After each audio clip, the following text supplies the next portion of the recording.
songs. The first one's called The Waters of Kileskew, which is way up at the top of Scotland, and it was written by a gentleman called George Henderson, who comes from the Mains of Coleraine. It's a farm, and the Coleraine in this case is in Scotland, so it's a sort of twin of the Coleraine here. The second one is an Evergreen song about the Highland people in the Highland clearances going to Canada on the ships. It's called The Mist-Covered Mountains of Home. The third one's a wee commercial song by Callum Kennedy, and it's called Make Your Way to Stornoway. Here's our Highland tour. 1, 2, 3, 1, 2.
Thank you very much.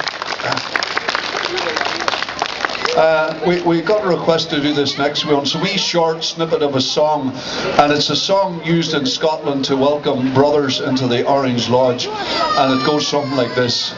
Welcome brother, heart and hand, welcome brother to our band, for together we will stand or together fall.